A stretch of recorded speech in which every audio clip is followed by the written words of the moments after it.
Hello friends, तुम सबको welcome है आई एम ए केमिस्ट में। तो आज हम लोग जो डिस्कस करेंगे वह है हाइड्रोजन एंड इट्स कंपाउंड। इसकी लेक्चर 2 है। तो ऑलरेडी लेक्चर 1 तुम सब ने देख चुके हो। जो अभी तक नहीं देखा है तो जो चैनल में प्रोवाइडेड है तो वहां पे जाकर देख लेना, प्लेलिस्ट में जाकर। ओके, और कोई भी क्वेश्चंस है तुम लोग की अगर लेक्चर 1 के बारे में तो तुम लोग डेफिनेटली कमेंट सेक्शन में बताना, मैं उसके सारे डाउट क्लियर कर दूंगा। ठीक है, और तुम लोग अभी तक जो चैनल को सब्सक्राइब नहीं किया तो सब्सक्राइब कर लो और बेल आइकन को प्रेस करके रखना। तो आज हम लोग पढ़ेंगे हाइड्रोजन एंड इट्स कंपाउंड के बारे में। देखो, जो dihydrogen occurs and it's isotope of hydrogen. हम लोग जो हाइड्रोजन मतलब H2A कैसे मिलता है हम लोग के नेचर में, और इसकी जो आइसोटोप है उसके बारे में भी हम लोग जानेंगे। तो देखो, डाइहाइड्रोजन जो है ना, 70% of the total mass of the universe consist of dihydrogen. जो कंप्लीटली यूनिवर्स है इसकी जो 70% मास है ये बताया जा रहा है जो हाइड्रोजन से बना है। ठीक है, मतलब डाइहाइड्रोजन से बना है, जो बहुत इंपॉर्टेंट बात है। मतलब यूनिवर्स में क्या है, मेजॉरिटी तुम्हारा हाइड्रोजन की कंपाउंड्स तुम्हें देखने को मिलेगा।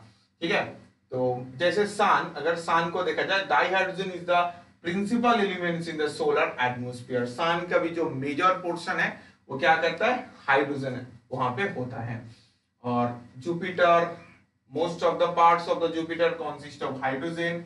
ठीक है, सैटर्न भी बोला जा रहा है, जो most of the parts of the Saturn consist of hydrogen. मतलब देख सकते हो यूनिवर्स में हाइड्रोजन की जो परसेंटेज है वो क्या है तुम्हारा, बहुत ही ज्यादा अमाउंट पे है। Okay, dihydrogen is the third most abundant element in the earth. तो अर्थ में भी हाइड्रोजन बहुत ज्यादा मिलता है, थर्ड में है। ठीक है, पहले तो हम लोग जानते हैं हम लोग का नाइट्रोजन है, सेकेंड में ऑक्सीजन है और थर्ड में तुम्हारा हाइड्रोजन आ रहा है। तो अगर dihydrogen combined is the constitutes 15.4% of the earth crust and ocean। अगर ओशियन में क्या है, मेजोरिटी हम लोग का क्या है, धरती में पानी है। ठीक है, 3 parts वाटर और 1 parts तुम्हारा लैंड है। तो ये जो ओशियन में क्या है, H2 है, तो हाइड्रोजन तो ऑब्वियसली बहुत ज्यादा होना पड़ेगा। तो बताया जा रहा है 15.4% है तुम्हारा earth crust as well as ocean, इन सबको मिला के। Okay, 15.4% isotope of hydrogen. तो what is the isotope of hydrogen? Hydrogen का जनरली आइसोटोप क्या बोला जाता है? हाइड्रोजन के आइसोटोप के पहले जान लो, जो elements having the same atomic number but in different in atomic mass. ठीक है, अगर एटॉमिक नंबर सेम होगा बट एटॉमिक मास डिफरेंट होगा उसको आइसोटोप बोला जाता है। तुम सबको पता ही है। तो जो हाइड्रोजन को बताया जा रहा है इसका 3 आइसोटोप है। एक है प्रोटोनियम, ड्यूटेरियम और ट्राइटियम। प्रोटोनियम में क्या होता है, प्रोटोनियम में तुम्हारा होता है 1H1। ठीक है, जिसका न्यूट्रॉन 0 होता है।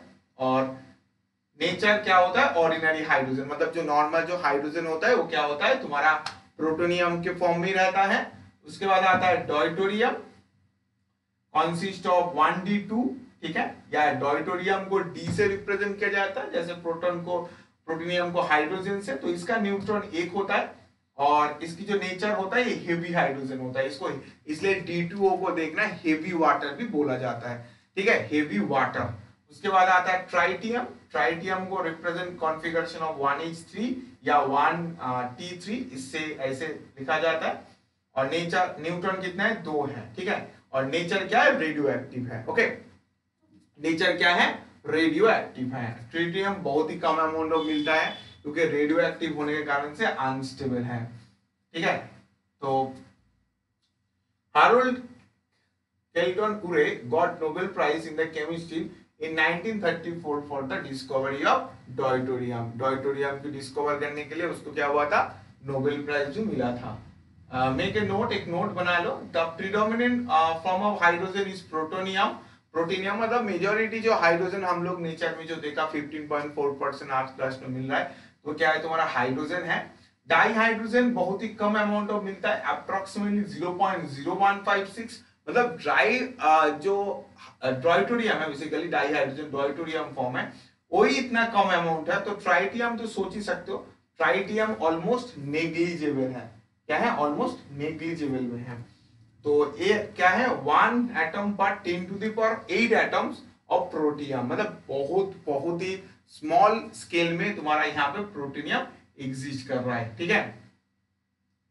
Tritium is the radioactive isotope of the hydrogen and has a half life of period 12.33 years and it emits low energy beta particle। जो ट्राइटियम को रेडियोएक्टिव बताया जा रहा है, तो रेडियोएक्टिव मतलब क्या है, डीके करेगा और डीके करके ब्रेक डाउन हो जाएगा। तो ट्राइटियम की जो लाइफ टाइम बताया जा रहा है 12.33 इयर्स है, मतलब 12.33 इयर्स इसकी हाफ लाइफ है।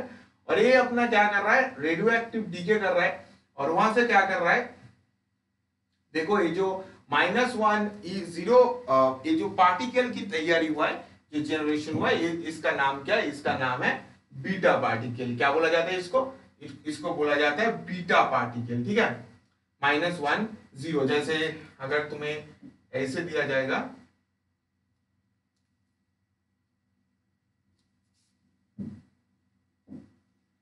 +10, इसको क्या बोला जाता है, इसको बोला जाता है तुम्हारा positron.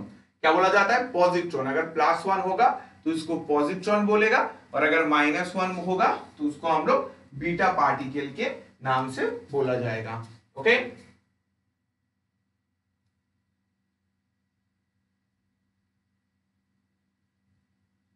Importance fact of about isotopes, they have same electronic configuration and hence the same chemical properties but the different rates of the reaction due to their different enthalpies of bond dissociation energy. तो hydrogen की जितने भी isotopes है, इसका जो chemical behaviour बताया जा रहा है, प्रोटियम, डॉयटोरियम और tritium almost similar chemical behaviour ही है, बट इनकी जो रेट है ये थोड़ा अलग है क्योंकि they are different bond dissociation energy. इन सब की bond dissociation energy obviously hydrogen को और ट्राइटियम को ब्रेक करने में सेम एनर्जी नहीं लगेगा, क्योंकि जो प्रोटियम है, प्रोटियम बहुत ज्यादा स्टेबल है, मतलब हाइड्रोजन की जो प्रोटियम फॉर्म है 1H1 स्टेबल फॉर्म है, तो उसको ब्रेक करने में ज्यादा टाइम लगेगा। बट अगर मैं ट्रीटियम की बात करूं जो रेडियो एक्टिव, जो ऑलरेडी अनस्टेबल है, वो जल्दी से ब्रेक हो जाएगा। तो इस बॉन्ड ब्रेकिंग होने के कारण से, different bond breaking dissociation energy होने के कारण से इन दोनों की जो रिएक्शन रेट है वो भी अलग होगा। मतलब ट्राइटियम के केस में क्या होगा, बहुत ही फास्टर रेट ऑब्जर्व किया जाएगा और प्रोटियम की केस में क्या होगा, बहुत ही स्लोअर रेट ऑब्जर्व किया जाएगा। What is the enthalpy of bond dissociation? ठीक है, enthalpy of bond dissociation किसको बोलता है, तो in the gaseous state the energy needed to break 1 mole of bond to give separate atom। मतलब जो bond dissociation energy या bond enthalpy, इसका मीनिंग क्या है, अगर तुम्हारा गैसियस स्टेट में एक ऐसे है A और A, इसको अगर मैं ब्रेक करूंगा, ठीक है, इस A को अगर मैं ब्रेक करूंगा तो 1 मोल ऑफ ए को अगर मैं ब्रेक करूंगा तो इसमें जो एनर्जी की जरूरत होगा उसको ही हम लोग बॉन्ड डिसोसिएशन एनर्जी या बॉन्ड एंथैल्पी यहाँ पे बताएंगे, ठीक है। इस ए मोल एट जो बॉन्ड है इसको ब्रेक करने के लिए, this is called bond dissociation energy.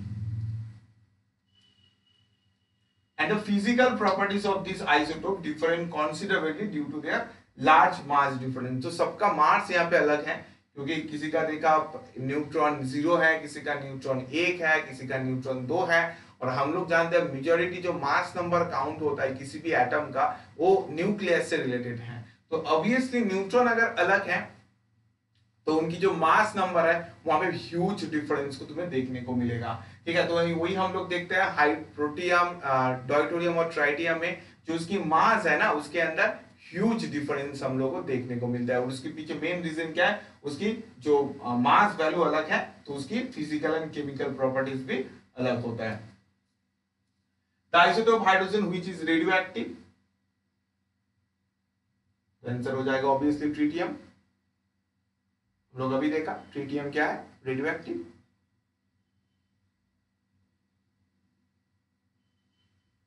Half life of tritium, tritium की हाफ लाइफ क्या है, तो ये क्या है 12.33 इयर्स, हम लोग अभी देखा। ऐसे ही थोड़ा इंफॉर्मेटिव हो गया, ऐसे इतना इंफॉर्मेटिव क्वेश्चन जनरली नहीं पूछता है।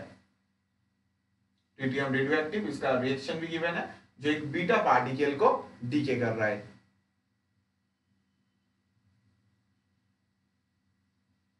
The most abundant element in the universe, सबसे ज्यादा यूनिवर्स में किसको मिला जाता है? यूनिवर्स में बात किया गया देन ऑफ हाइड्रोजन। अगर अर्थ में बात किया जाएगा देन नाइट्रोजन।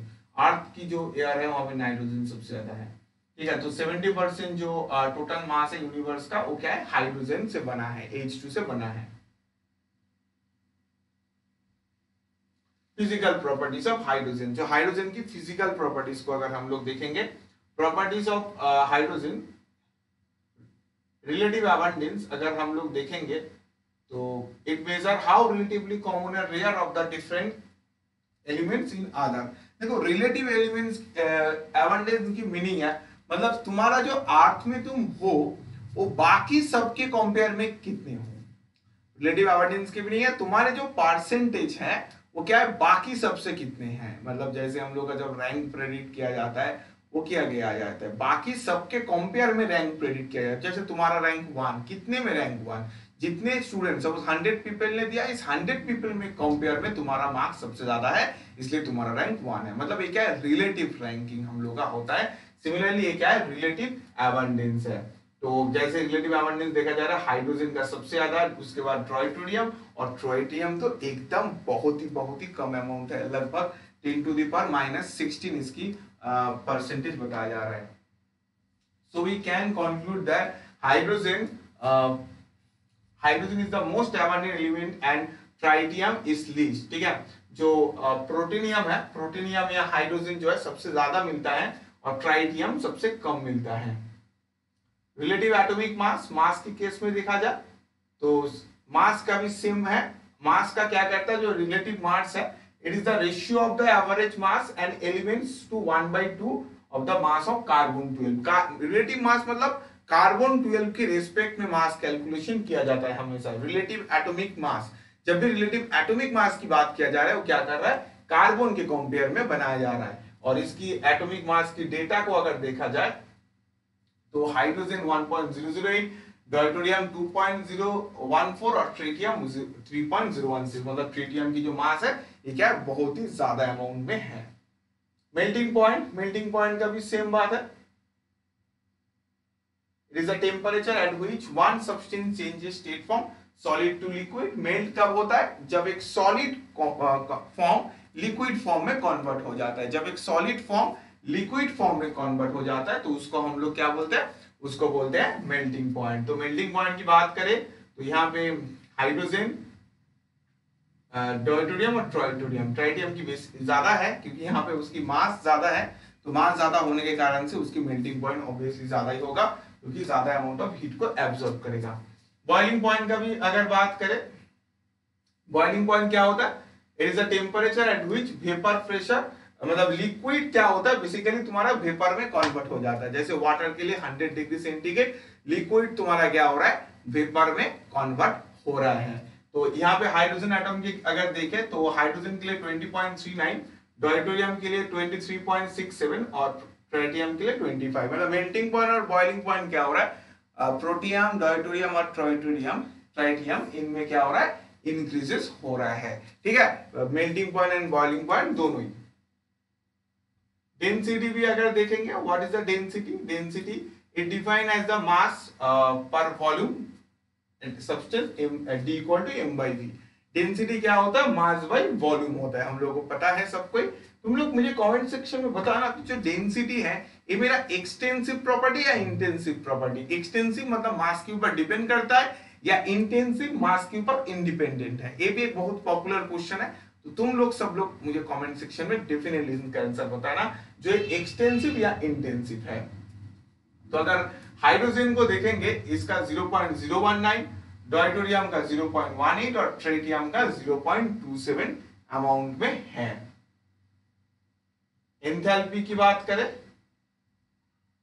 एंथैल्पी क्या बोला जाता है, what is enthalpy, it consist of the internal energy U of the system plus of the product of the pressure and volume of the system, that is H = U plus PV, whereas H is enthalpy। मतलब enthalpy basically बताया जा रहा है जो internal energy मतलब U, उसके साथ जो प्रेशर एंड वॉल्यूम, इनका जो PV जो सिस्टम है, इनका जो कंट्रीब्यूशन है, इन दोनों की जो समेशन होगा, मतलब internal energy plus pressure volume का इनका एडिशन होगा तुम्हारा एंथैल्पी।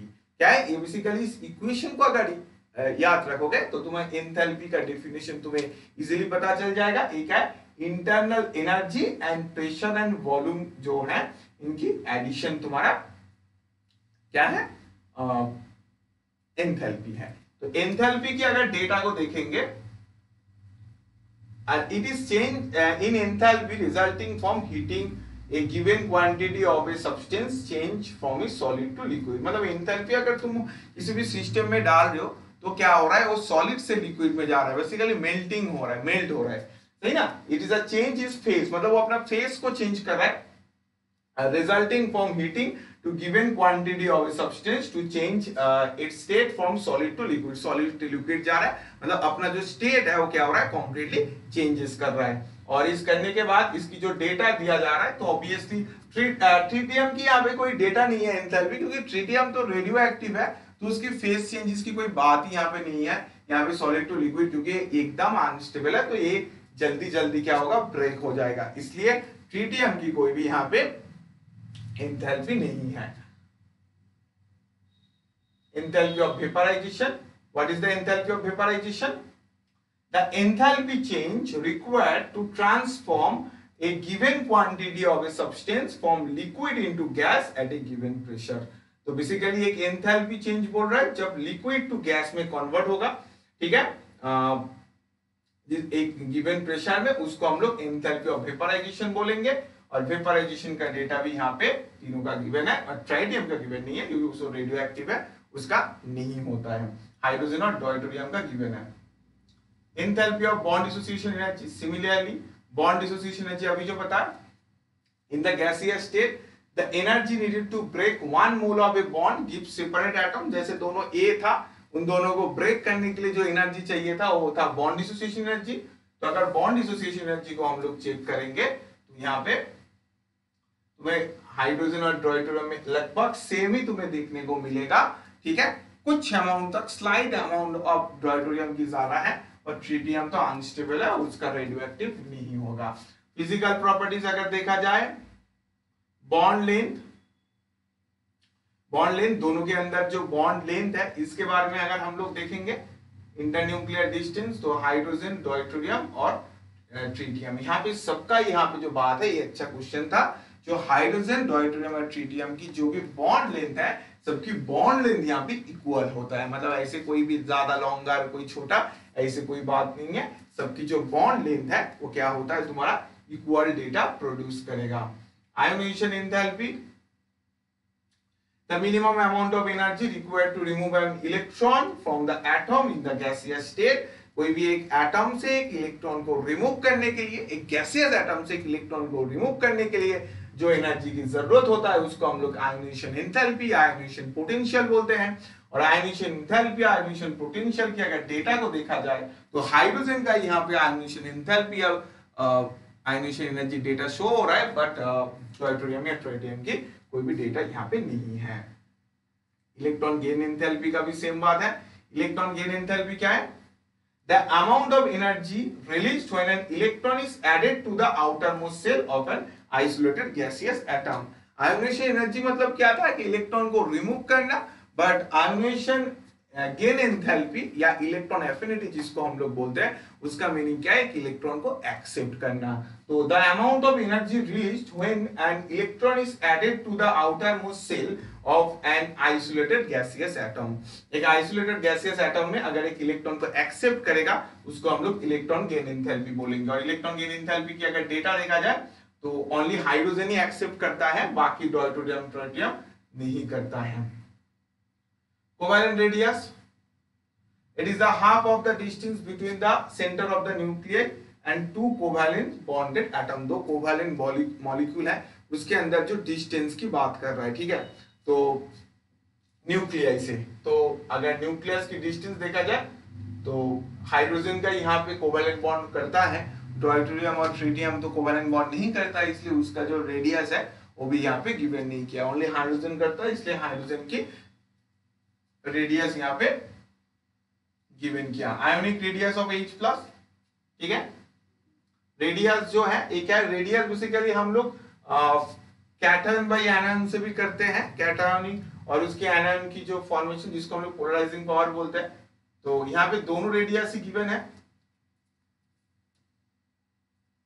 आयोनिक रेडियस H+ का गिवन है 35 और आयोनिक रेडियस मतलब H- वो भी गिवन है 208। H- की रेडियस देख रहे हैं बहुत ज्यादा हो गया क्योंकि वो एक इलेक्ट्रॉन एक्सेप्ट किया इसलिए 208 हो गया, और H+ एक इलेक्ट्रॉन छोड़ दिया इसलिए 35 है। डॉयट्रियम ट्रिटियम का तो छोड़ ही दो, उनका कोई रेडियस नहीं होगा क्योंकि उनका कंपाउंड ऐसे फॉर्म नहीं करता है। तो एमसीक्यू में देखेंगे the ionisation enthalpy of hydrogen, तो इसका हम लोग क्या होगा, ऑब्वियसली आंसर 1 होगा, इंफॉर्मेटिव था, ठीक है, यहाँ पे डेटा गिवन था। The relative abundance of the percentage of deuterium, deuterium कितने परसेंटेज है, डॉयटोरियम तुम्हारा एग्जिस्ट करता है 0.0156, और जो 19 ये जो लास्ट वाला है तुम्हारा क्या है, प्रोटियम का है, ठीक है, 19.985 ये तुम्हारा प्रोटियम का, डॉयटोरियम का 0.01156 और ट्रिटियम का तो बहुत ही कम 10⁻⁻16। तो थैंक यू। यहाँ पे हम लोग कंपेयर किया जो हाइड्रोजन की जितने भी प्रॉपर्टीज हैं। तो नेक्स्ट लेक्चर में हम लोग इसके बारे में रिएक्शन मैकेनिज्म को देखेंगे, हाइड्रोजन की कैसे रिएक्शन करता है। तो अगर तुम लोगों को वीडियो को अच्छा लगा तो लाइक करो, और कोई भी कमेंट है तो डेफिनेटली बताना, मैं उसी सारे डाउट को भी तुम लोग का क्लियर कर दूंगा। All the best, take care and bye.